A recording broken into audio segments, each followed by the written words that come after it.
15 minute में ये chapter आपके दिमाग में फिक्स हो जाएगा। एक ही टाइप ऑफ प्लांट को एक जगह पे मैंने ग्रो करा है तो उसको बोला है क्रॉप। प्लोइंग एंड टिलिंग का मतलब क्या है? हम सॉइल को लूज कर रहे हैं। दो टाइप्स ऑफ क्रॉप होते हैं बेटा जी, दैट इज खारिफ एंड राबी। एक प्लो शेयर होता है ट्राइंगुलर आयरन स्ट्रिप जो सॉइल में जाता है और उसको जो लूज कर रहा है, टर्न कर रहा है, जिसमें लेबर भी बच गया, टाइम भी बच गया, that is seed drill. Weeds ऐसे अनवांटेड प्लांट्स हैं जो आपने ग्रो नहीं करे। हार्वेस्टिंग को सेलिब्रेट करने के लिए बहुत सारे फेस्टिवल्स होते हैं, सो दैट वाज फेस्टिवल्स।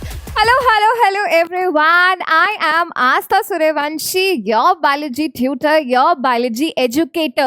और आज हम आ गए हैं अपनी 3R वाली टेक्निक लेके। What is this ma'am 3R technique? This 3R technique is first of all revise. We're going to revise one chapter today, that is your crop production and management. Once we've done the revision, we are going to do the second part, that is reread it. We're going to read it again and again so that it is fixed in our mind. And lastly, the last R is rock. Once you have revised it, reread it, then obviously what you have to do, you have to rock in your exams. So with this 3R strategy, we're going to ace today's class.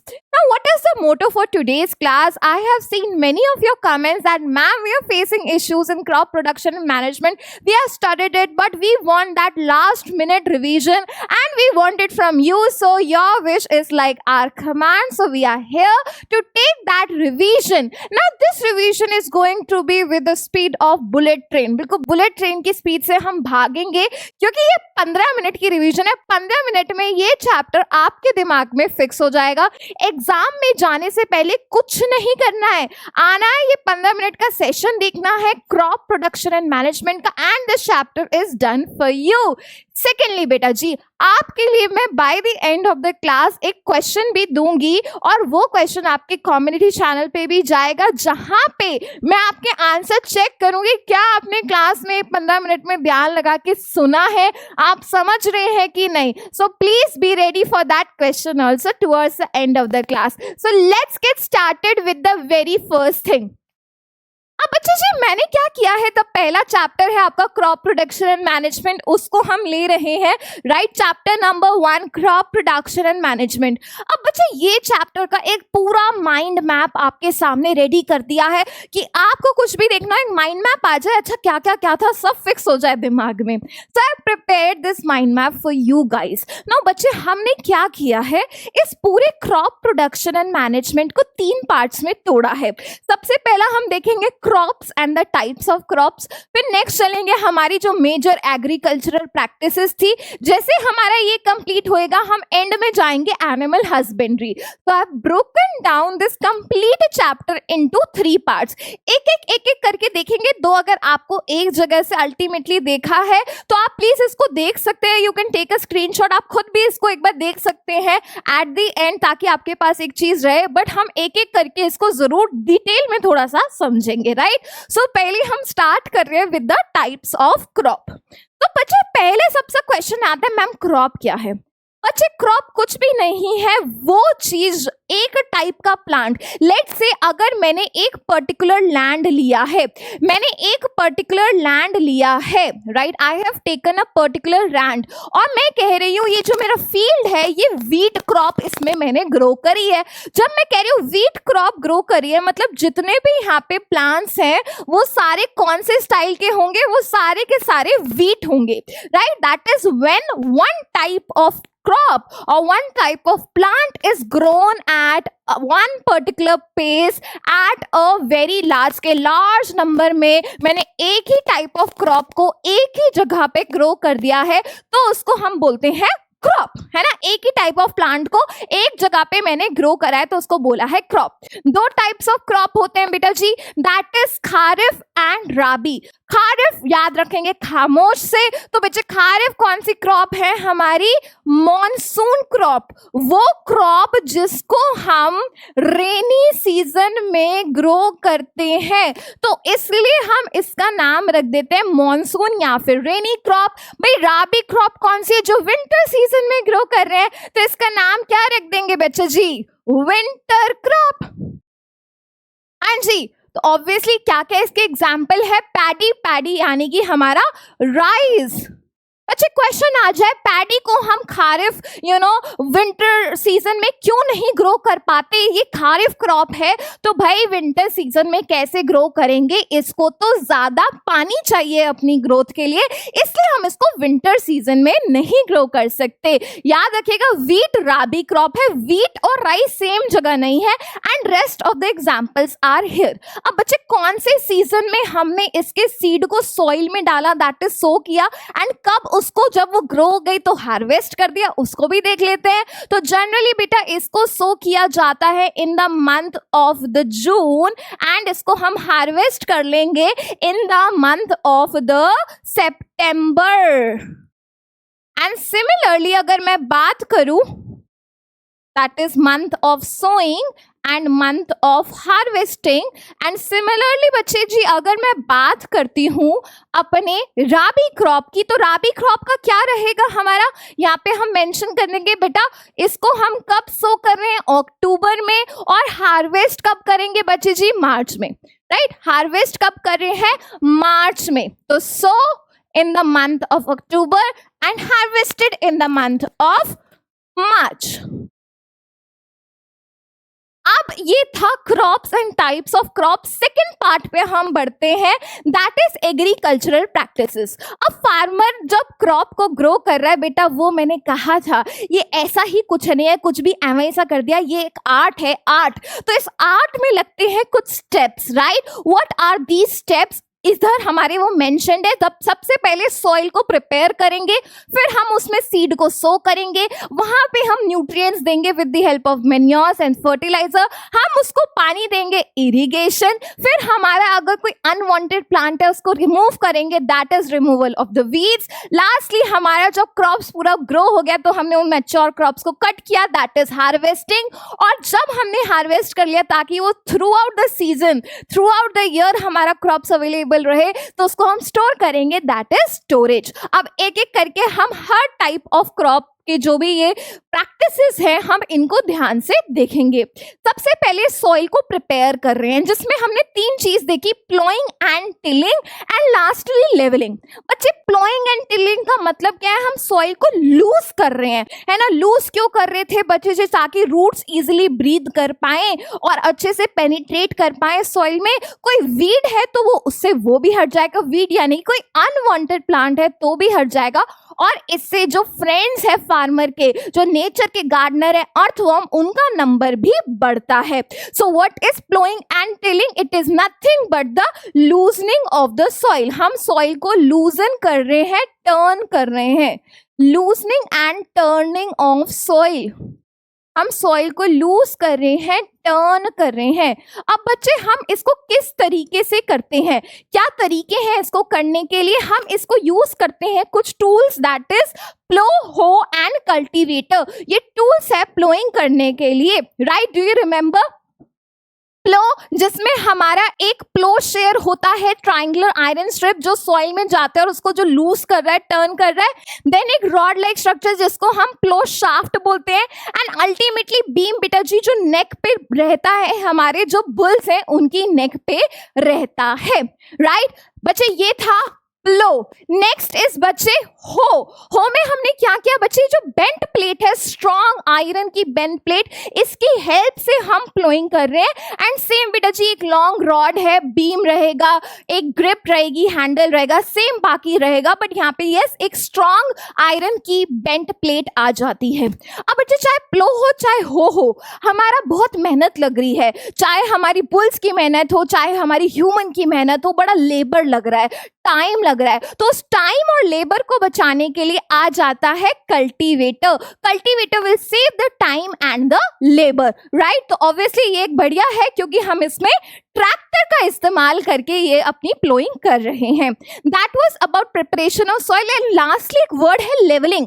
बच्चे soil जो ऊबड़ खाबड़ है, वो ऊबड़ खाबड़ यानी कि अनइवन ना रहे, उस अनइवन को हम लेवल कर रहे हैं with the help of leveller, and इस प्रोसेस को हम बोलते हैं लेवलिंग, है ना। ऊबड़ खाबड़ को, नॉन यूनिफॉर्म चीज को हम यूनिफॉर्म बना रहे हैं। सेकेंड चीज पे हम चलते हैं सोइंग ऑफ द सीड्स। बच्चे हम सीड्स को जब सो कर रहे हैं, यानी कि सॉइल में जब हमारा पूरा से अच्छा से लेवल हो चुके हैं, सॉइल फ्लो हो चुके हैं, जब हमने सीड को सो किया, जो हम सो कर रहे हैं, अब उस वक्त हमें क्या ध्यान रखना होता है बेटा, ना वो ज्यादा डीप सो करे, ना आपस में ज्यादा पास में सो करे। बच्चे बहुत ज्यादा पास में सो करा तो क्या होगा, लड़ाई हो जाएगी, कंपटीशन हो जाएगा। तो इसलिए हमें थोड़ा थोड़ा डिस्टेंस पे उनको सो करना होता है। और ऐसा भी नहीं बिल्कुल ऊपर सो कर दो, ऊपर सो कर दो तो चिड़िया खा जाएगी, और ज्यादा डीप सो किया तो बेटा उनको सनलाइट नहीं मिल पाएगी प्रॉपर। तो सब करते हुए हमको कुछ ध्यान रखना होता है, जो मैंने आपको बताया। एंड इसके लिए भी हमारी टूल्स है बेटा, ट्रेडिशनल एंड सीड ड्रिल। जल्दी से टूल्स को देख लेते हैं। तो बच्चे दो टूल्स है, एक ट्रेडिशनल वही जहां पे हमने अपनी कैटल लेबर को, ह्यूमन लेबर को इस्तेमाल किया, जहां पे हमने क्या किया, एक फनल लिया और इस फनल में सीड्स को डाल दिया, राइट। और यहाँ पे वो 2-3 पाइप्स के थ्रू अंदर एंटर करता है सॉइल में और सीड को प्लेस कर देता है। अगेन बच्चे टाइम लग रहा था, तो हम एक और बेटर मेथड लिया है जिसमें लेबर भी बच गया, टाइम भी बच गया, that is seed drill. Same बेटा जी, एक फनल रहेगा, इस फनल में हम क्या करते थे, सीड्स डालते थे, और बच्चे 5-6 पाइप्स रहेंगे जिसके थ्रू सॉइल में सीड प्लेस हो जाएगा। हमने क्या देखा, ये बच्चे जो पाइप्स है यूनिफॉर्म डिस्टेंस है, ताकि जो हमारे सीड है वो आसपास में ना सारे आए, प्रॉपर डिस्टेंस पे रहे। ऑल्सो आप देखेंगे इनका प्रॉपर लेंथ भी है, ताकि ऐसा नहीं है सिर्फ ऊपर ऊपर सीड रख दिए हैं। बच्चे सॉइल में पियर्स कर रहे हैं ये पाइप, एंड अंदर सॉइल में पियर्स कर रहे हैं, बिल्कुल ऊपर नहीं रहेगा। एक और फायदा होता है सीड ड्रिल का, बच्चे जब ये सो कर दिया तो ये क्या करता है, सीड को सॉइल से कवर कर देता है ताकि कोई चिड़िया आके ना खा जाए, right. So that was about sowing. Next हम चलते हैं एडिशन ऑफ न्यूट्रिएंट्स। बच्चे न्यूट्रिएंट्स हम ऐड करते हैं ताकि सॉइल को नरिशमेंट मिले। सॉइल को जब नरिशमेंट मिल रहा है, वो प्लांट ले रहा है, प्लांट उस न्यूट्रिएंट्स का क्या कर रहा है, ग्रोथ कर रहा है बच्चे, right. We do it with the help of manures and fertilizers. जल्दी से हम मैन्योर्स एंड फर्टिलाइजर्स को भी देख लेते हैं। बच्चे सबसे पहले मैन्योर आपका ऑर्गेनिक है, आप फील्ड्स में प्रिपेयर करते हैं। फर्टिलाइजर मैन मेड है, फैक्ट्रीज में प्रिपेयर होता है। सेकेंड चीज बेटा, हमारा मैन्योर से कोई ह्यूमस नाम की चीज एक मिलती है, लेकिन फर्टिलाइजर से ह्यूमस जैसा कुछ भी नहीं मिलता है, राइट। लास्टली बच्चे, fertilizers are rich in specific type of nutrients, लेकिन मैन्योर स्पेसिफिक न्यूट्रिएंट्स नहीं देते हैं। और तो और मैन्योर्स में न्यूट्रिएंट्स का अमाउंट कम होता है और फर्टिलाइजर्स में न्यूट्रिएंट्स का अमाउंट ज्यादा होता है, right. So that was about it. बच्चे हम इसमें फैलोइंग भी और क्रॉप रोटेशन के थ्रू भी न्यूट्रिएंट्स का अमाउंट बढ़ा सकते हैं। फैलोइंग मतलब लैंड को अनकल्टिवेटेड छोड़ सकते हैं एक सीजन तक, और क्रॉप रोटेशन नाम से समझ आ रहा है रोटेट करे। पहले लेट्स से हमने ऐसा कोई सॉइल में प्लांट ग्रो करा जिससे नाइट्रोजन रिप्लेनिश हो जाए, नाइट्रोजनस प्लांट, राइट, जैसे जो नाइट्रोजन प्रोवाइड कर रहे हैं, लेग्यूमिनस प्लांट ग्रो कर रहे हैं जैसे कि आपका ग्राम, और उसके बाद हमने क्या ग्रो किया, लेट्स से वीट। तो रोटेट कर रहे हैं, पहले ग्राम फिर वीट, फिर ग्राम फिर वीट, है ना, रोटेट किया, इसलिए क्रॉप रोटेशन। इरिगेशन बच्चे, हम पानी दे रहे हैं सॉइल को, राइट। दो मेथड रहेंगे, ट्रेडिशनल एंड मॉडर्न। बच्चे ट्रेडिशनल में एग्जांपल रहेगा मोट, ढेकली, चेन पंप एंड राहत। बच्चे अगेन ट्रेडिशनल मेथड है, तो यहाँ पे कैटल लेबर है, ह्यूमन लेबर है, टाइम लग रहा है। बच्चे सस्ता तो है, लेकिन इसमें हमारा ज्यादा मेहनत लगती है, राइट। और तो और पानी वेस्ट होता है। तो अगर मुझे पानी कंजर्व करना है, वाटर को इकोनॉमिकली यूज करना है, तो हमारा दूसरा मेथड आता है, दैट इज मॉडर्न मेथड, जिसमें 2 टाइप्स है, स्प्रिंकलर एंड ड्रिप। बच्चे स्प्रिंकलर नाम से समझ आ रहा है, वाटर को ऐसे स्प्रिंकल कर देगा, राइट, जैसे फुवारा नहीं होता, शावर होता है ना, जैसे बारिश हो रही है, रेनिंग हो रहा है, ऐसा। और बच्चे ड्रिप सिस्टम नाम से समझ आ रहा है, ड्रिप, ड्रॉप ड्रॉप करके पानी को रूट्स के पास गिराएगा। तो जनरली वहां यूज होता है बच्चे जी जहां पे आपकी पानी की अवेलेबिलिटी पुअर है, पानी की अवेलेबिलिटी कम है। नेक्स्ट आते हैं रिमूवल ऑफ वीड्स। बच्चे वीड्स ऐसे अनवांटेड प्लांट्स हैं जो आपने ग्रो नहीं करे, आपको जरूरत नहीं है, तो बच्चे इनको बोलते हैं वीड्स। अब बच्चे इनको रिमूव करने के प्रोसेस को बोलते हैं weeding. Removal of weed is weeding. अब बच्चे हम वीड्स को क्यों रिमूव करें बेटा? क्योंकि अगर ये प्लांट्स के साथ ग्रो करेंगे तो प्लांट्स का सारा न्यूट्रिएंट्स खुद खा जाएंगे। अगर सारा न्यूट्रिएंट्स खुद खा गया तो प्लांट क्या खाएगा, राइट? इसलिए हम उसको रिमूव करेंगे। रिमूव करने के लिए ट्रेडिशनल मेथड है खुरपी, फिर हम सीड ड्रिल है ना, जो हम सीड ड्रिल की मदद से भी हर सकते हैं, और वीडीसाइड। वीडीसाइड बच्चे साइड मतलब होता है टू किल, एंड किसको किल करें? साइड मतलब टू किल, किसको किल करा? वीड को। तो बच्चे वीड्स को किल करने वाले केमिकल्स को बोलते हैं weedicides, right? Next we come to harvesting. जब पूरा प्लांट ग्रो हो गया तब हम उसको कट कर रहे हैं। अब बच्चे हार्वेस्टिंग के लिए हम सबसे प्रॉपर, जो सबसे पुराना मेथड जो टूल यूज करी थी, दैट इज सिकल, है ना? ऐसे टाइप की कुछ सिकल होती है, राइट? और तो और हम कुछ मशीन की हेल्प से भी कर सकते हैं, और उस मशीन का नाम क्या हो सकता है? Harvester. Harvester is the machine name, right? Next we come to threshing. Threshing मतलब सीड से जो उसकी आउटर कवरिंग है, जो शाफ है, जो छिलका है, उसको हटाना बोलते हैं थ्रेशिंग। थ्रेशिंग करने वाला थ्रेशर। कंबाइन बेटा जो हार्वेस्टिंग भी करे, थ्रेशिंग भी करे, वो कंबाइन। विनोइंग मतलब जब हम ये कर रहे हैं with the help of wind, जब हम रिमूव कर रहे हैं शाफ्ट को from the seed grain from the wind, that is winnowing. And इस हार्वेस्टिंग को सेलिब्रेट करने के लिए बहुत सारे फेस्टिवल्स होते हैं, सो दैट वाज फेस्टिवल्स। लास्टली हम आते हैं स्टोरेज पे। बच्चे प्लांट्स को जब हमारा पूरा ग्रो कर दिया, जो सीड्स हैं, जब आप उनको स्टोर कर रहे हैं ताकि थ्रू आउट द ईयर आपके पास अवेलेबल रहे, दैट इज स्टोरिंग। बच्चे उनको बचाना है बायोटिक यानी लिविंग चीजों से, जैसे कि कोई रोडेंट्स हो गया, पेस्ट हो गया, बैक्टीरिया हो गया, इन्फेक्शन हो गए, उनसे। ए बायोटिक बोले तो अगर हम कहें नॉन लिविंग चीजें, जैसे टेम्परेचर हो गया, मॉइस्चर हो गया। ज्यादा टेम्परेचर है तो ऑब्वियसली प्लांट्स उसमें ग्रो करेंगे। हमें थोड़ा कूल रखना होगा ताकि प्लांट्स जो माइक्रो ऑर्गेनिजम्स है वो इजिली ग्रो ना कर पाए, राइट?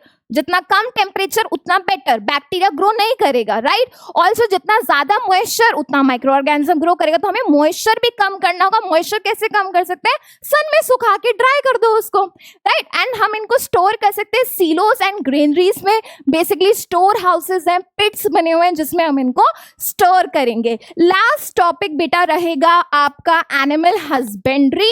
एनिमल हस्बेंड्री का सिंपल सा मतलब है बच्चे, जो हमारे डिफरेंट प्यारे प्यारे एनिमल्स हैं, है ना, कैटल हो गया, बर्ड्स हो गए, फिशेस हो गए, हनी बीज हो गया, हम इनका ख्याल रख रहे हैं, इनको शेल्टर दे रहे हैं, इनको बीमारियों से बचा रहे हैं, हम इनको खाना खिला रहे हैं। क्यों बच्चे? ताकि हमें इनसे डिफरेंट चीजें मिले, जैसे मिल्क मिले, एग मिले, राइट, हनी मिले, मीट मिले। So that is animal husbandry. ये था बच्चे आपका ये पूरा चैप्टर। एंड लास्टली बच्चे आपका जो होमवर्क रहेगा वो रहेगा आपके कम्युनिटी चैनल पे। आपके कम्युनिटी चैनल पे आपका होमवर्क आएगा। I am gonna check it in the class that क्या आपने ये किया है कि नहीं। मैं पूरा उस पे आपके कमेंट्स पे पूरा चेक रखूंगी, क्या आप उसको अच्छे से सॉल्व कर रहे हैं कि नहीं। और नेक्स्ट क्लास में नेक्स्ट चैप्टर की जो हम रिवीजन करने आएंगे, आई डेफिनेटली टेल कि आपने ढंग से किया है कि नहीं। तो that was all from my side. हमने इसको पूरा कंप्लीट कर दिया है, that is crop production and management. इस 3R को इस्तेमाल करिए and please do rock in your guys exams. All the best.